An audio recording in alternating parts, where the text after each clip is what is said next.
for which we have a draft. Just as we got out of our peasant shoes, they're trying to put us into them again, ethnology in Macedonia during socialism. So what are you going to about it? Okay.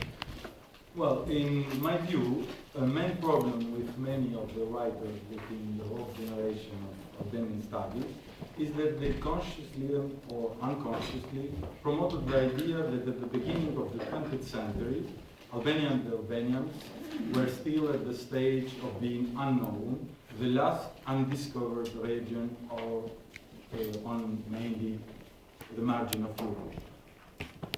In this way, Orientalizing and Balkanizing images singled out certain seemingly archaic phenomena which labeled and reified as Albanian.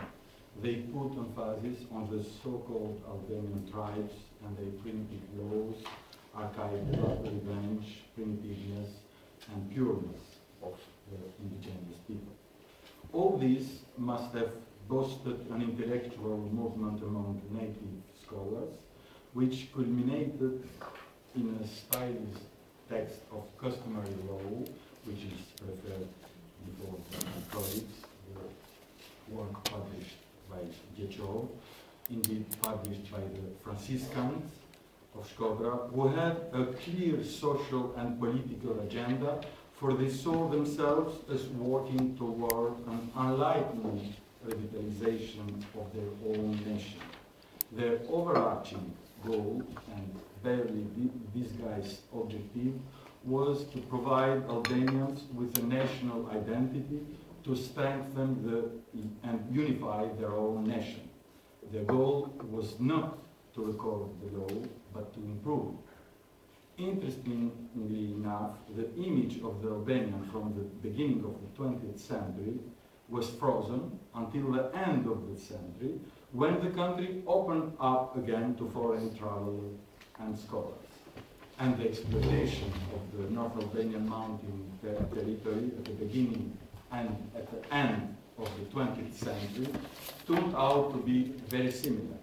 Many Western scholars and journalists continue to flock to the highland of northern Albania in search of what they believe to be the distilled essence of the mountain spirit, a barbarous but splendid anachronism embodied in a sort of primitive and fearless mountain people living according to an ancient code of honor and law.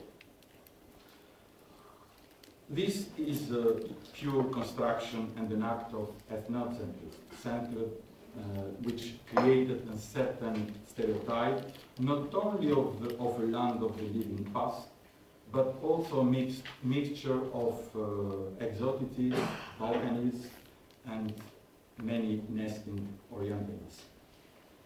Already, Claude Lévi-Strauss bitterly deplored similar stances in anthropology in his Tristropique. To borrow his term, this literature would represent another instance of the same mistake of a whole profession to believe that men are not always men, that some are more deserving of interest and attention only because in the midst of Europe in this case, or on the margin, they astonish us by the strangeness of their customs. This was very strong. Surely, many recent Albanian studies may show a more concern for historical source criticism and a higher level of academic sophistication. And native Albanian scholars have also provided a unique view of Albanian tradition in historical perspective. However, in Albania, there was no equivalent to social anthropology before or during the socialist period, and there is still not.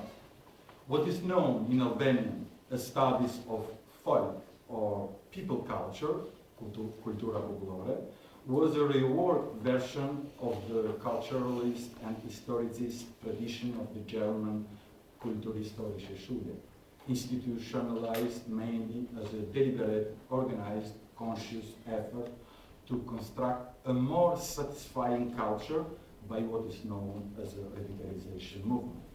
Much of people culture studies in Albania as elsewhere tend to be affected by what Roland Barthes called the virus of essence.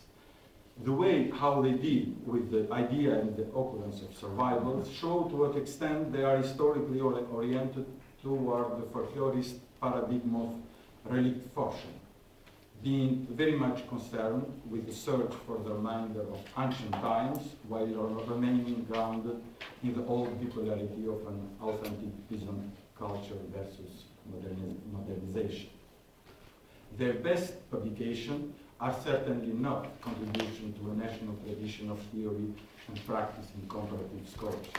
The main body of sources in such literature usually consisted of classic international studies from mid-19th to mid-20th century only, largely influenced by the culturalist and historicist tradition, as long as they serve the ultimate goal of constructing national specificity and a particularly antiquated view of national culture. Being hardly the equivalent of descriptive collector of local butterflies, they have been unable and unwilling to go beyond their own experiences and tolerate explanations that transcend their local setting. Today, my own book, which is on this table, is still dismissed simply because of its comparative ground, which cannot help the Albanian study but show that the culture of our own great Albanian peoples looks like Africa. Clearly, the comparative inquiries carried out by anthropologists from Western Europe are something quite different from the definition of the folkloric people culture studies in Albania as elsewhere in Eastern Europe, and the broad contrast between the two traditions of scholarship have been long recognized and articulated. In particular, the place of anthropology in an empire-building project that encouraged comparative and theoretical knowledge is clearly distinguished from that of folkloric people culture studies in a nation-building project, which by contrast was devoid to descriptive and factual information. Of course, from the post-war period today, one of the predominating opinions in Albania as throughout Eastern Europe has been that the two traditions are essentially the same field, that are variation of the same discipline. But neither should one naively expect that the mere change of terminology will suffice, like some people in Albania during the first decade of 21st century, as a bit earlier in other East European country, they simply wake up one morning and decide that they became anthropologists. More seriously, many things have been broken up under the label of anthropology, which at least in Albania has come even to mean a kind of fanciful, mystical national agency, but coming from the old golden age. So, a change in logo or an effort to indicate methodological changes through decorative details, like our own claim of an anthropology on the margin here, indicate that the problem is much more complex. Surely, anthropology came into modernity out of colonial Folkkunde and through the nationalistic project of Volkskunde. However, the largest majority of anthropologists have long ago discarded the notion of primitivism that earlier anthropology had constructed. Now, if we want to definitely overcome the definitional straitjacket that we inherit from this history which wedged anthropology between nationalism and primitivism, we need a more serious engagement with the debate on nationalism, especially in its communist variant in a post-socialist Eastern Europe, including Albania. By contrast, since the political changes in the 19th, it seems that virtually everyone in Albania, as in other East European countries, is simply not pursuing effort to modernize the field. On the contrary, a spate of books are published recently in which the authors selectively suppress and upgrade their material, clearly identifying themselves with Ječov's tradition and other enlightened patriots with a sense of mission to promote a positive national image. The distinction between academic tradition is very important, especially for their political, social, ideological, and cultural implications. In Albania, as elsewhere in Eastern Europe, the studies of people cultural studies were perceived primarily as a national science that was supposed not only to dig deep into the soul of people, but also contribute to understanding of us as superior to them, which has made this discipline as a blanket nationalist discipline. Some changes and innovation occurred in the socialist era people culture studies, but it was in terms of changes connected with the adoption of socialist values and norms. As I already showed elsewhere, in socialist Albania, the principal trends of cultural norms and values were to go through many folkloristic reconstitutions. Under pretext of effectiveness, or more simply by absence of any social and cultural project, such a pseudo-culturalist attempt generally reduced the legitimacy of identity claim to fixed value. The cultural idealist inclination framed culture out of history and of social contradiction, and these studies were not interested in the social analysis of power, practice, and process, and tend to isolate their subject in cultural quarantine, working out a simplistic vision of culture that has denied in itself the universal trends against the dynamics of intercultural exchange. Such identity retreat became dangerous in many connections, more especially by authorizing actual political manipulation. In the end, people culture studies may lead to a failure to address the core anthropological question of cultural dynamics and social change. Clearly, at least in Albanian studies of people culture, there are few references to theoretical work, and never are asked questions of distinction between real practice, ideal system, and ideal typical process, between behavioral norm and rules of what most people actually do, and ideal norm and rules for what people ought to do and how they ought to behave. A specific problem thereby emerges, which concerns as much native people culture studies as foreign ethnographic account. In taking the way, the localist descriptions are organized and codified in collected text as a given evidence of life practice. Prime case in Korea is, of course, Jechev's text, which became the main historical source and the central point of reference for all discussion about Albanian customary law. The customary law now became a tangible presence, presented as a distinct set of rules and codified in paragraphs like state law books. These texts give a thorough prescriptive picture and are regarded as a true depiction of the mountain law as it was, and by inference of the people as they were. As such, they cannot give evidence of how actual community have realized the operational and representational institution, nor how their practice was closely interwoven with everyday social action. Indeed, similar problem of political, social, ideological, and cultural implication may often also have many of the Western studies deemed to be more sophisticated. Part of the problem may be a regrettable methodological bias in the tendency of some Western scholars who continue stubbornly to exclusively consider outmoded statistics and snapshot factual cataloging as primary sources of academic interpretation, or who may not be fluent in the necessary languages, or who make a deliberately selective use of sources. But as I showed elsewhere in a review article published in the Routledge Journal Reviews in anthropology, they nonetheless seem to think that by dressing the stuff up as historical research or political approach or discourse analysis, they will somehow attain greater wisdom.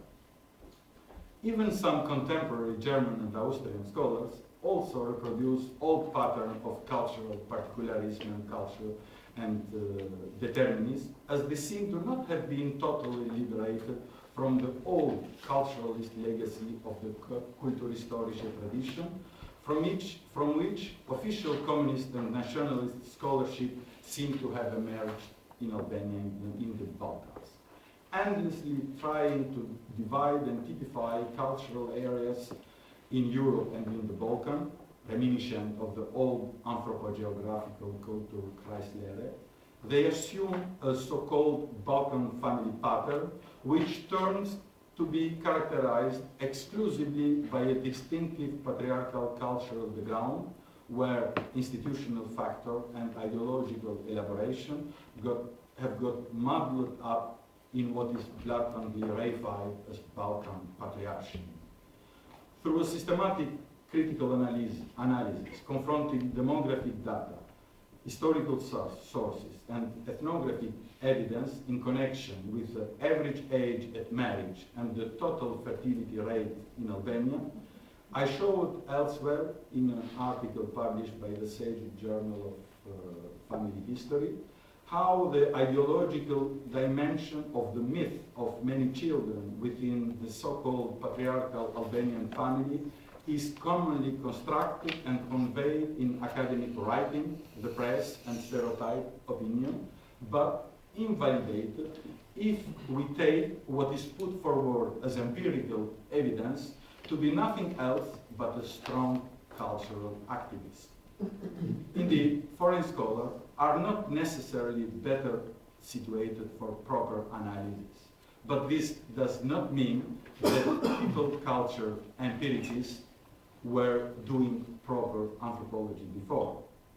The ethnographic method is distinctive for not contenting itself with the simplification of reducing social fact to a Durkheimian thing of data, which may be used incidentally to forward one or another typology in support of whatever culturalist claim.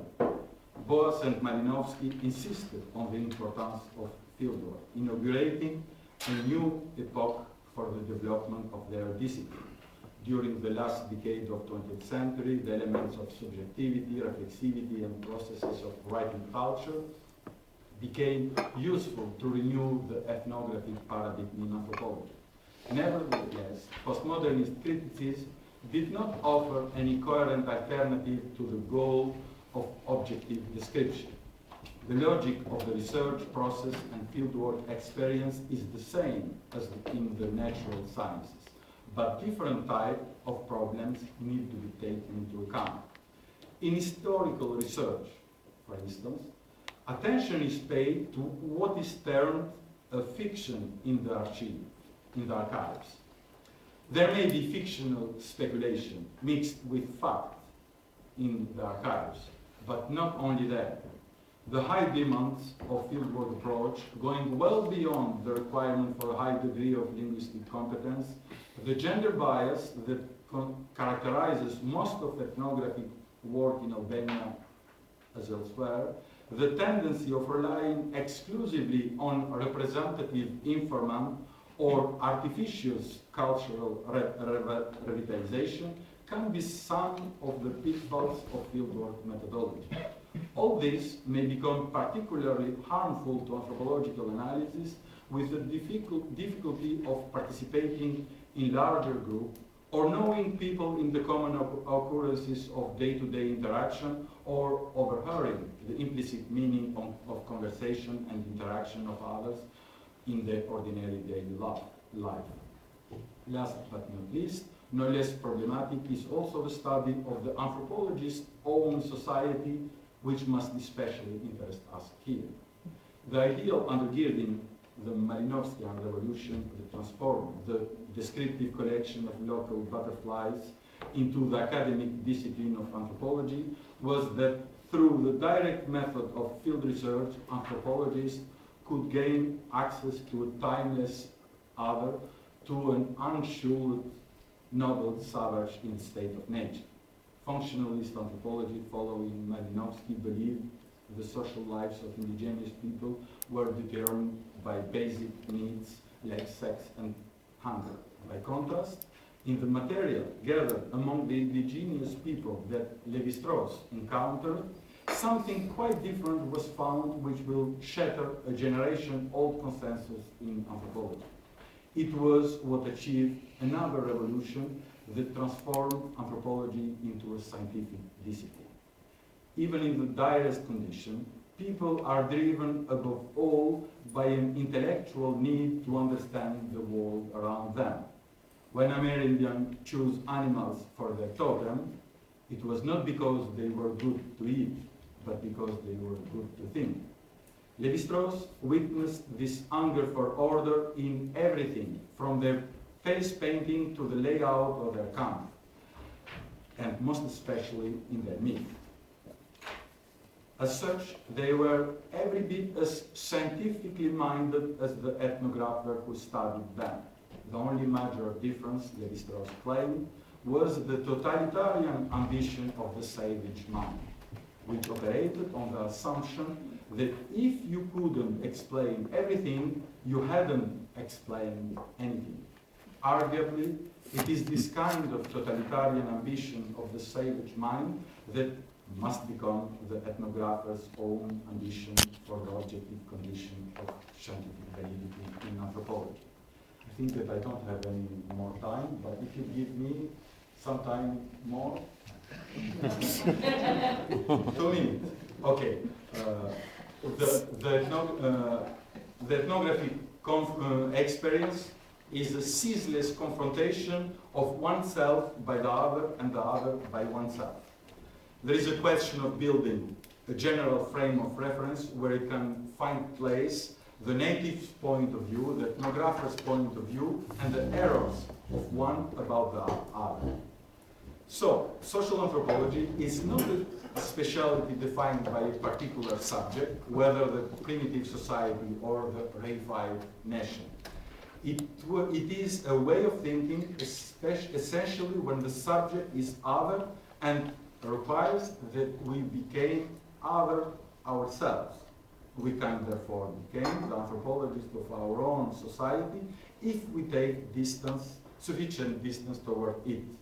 Now, if it is true that the anthropologist will not be able to claim having succeeded without having incorporated the conception of society and the worldview of, let's say, African or the Melanesian, then it will be necessary for them to make an additional effort in respect to their own society. To study their own society, the ethnographer must be initially detached from it completely. But after having gone out of it, it will be necessary for them to enter into it, which is the most difficult. But here relies the most exciting anthropological endeavor for us. Thank you.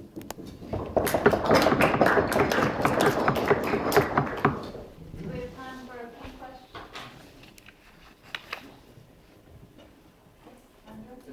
Not a question, it's a footnote to what I highly agree with, your reference to the anonymous Austrian theoretician of culture circles and the traditional patriarchal family.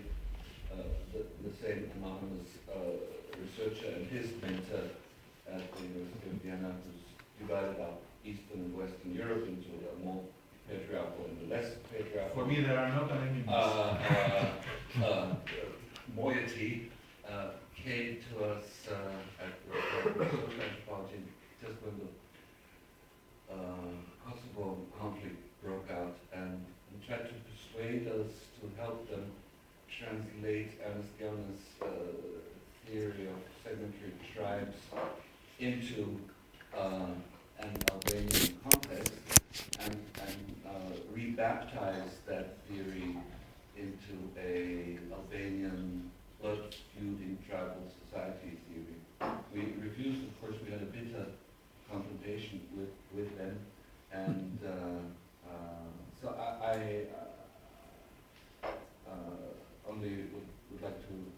support what you've been saying here. There are some very strong or traditional approaches to the ethnography of religion that one should be criticizing more actively.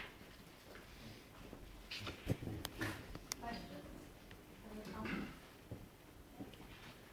It was not very clear to me if you draw a distinction between the Western anthropologists looking at Albania and local ethnographers or local so-called anthropologists, because they say so. And what is this distinction very clearly about? If they, I understood at some point that maybe they unite in orientalizing the Albanian, for example. Well, my point is an assessment of what can be called Albanian studies, which is made by foreigners and by natives. And my approach was critical to both of them. They are not the same, but my approach is critical to both of them for as much as they are concerned. This is... I understood that, but then what is the distinction? Do you see any distinction, and what is it? Well, I didn't mention that there are some good anthropological work within each I am much in sympathy. So, except that, which I mentioned briefly, I am against all kind of culturalist and descriptivist historicist approach, which came as much from foreigner as from the natives. And my point was that it is a mistake to believe that only theory came from the foreigner and only descriptivism came from the natives. Both can come from both.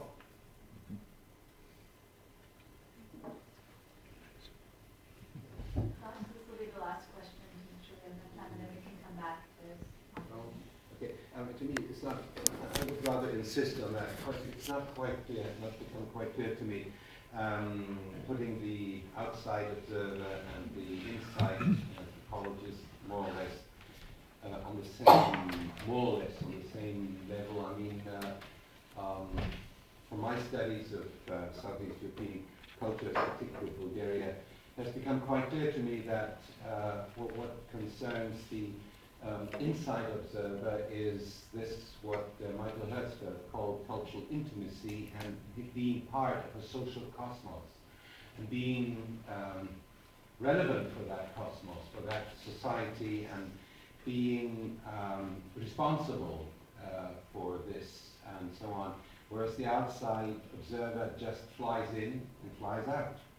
So this, at least in tendency, there's a much lesser, to a lesser degree, this kind of social responsibility, not being part of that society. And I think we have to take this into consideration for any kind of approach to another culture. So the other is not just the other in terms of othering, but it's also a system of obligations and social relations and responsibilities.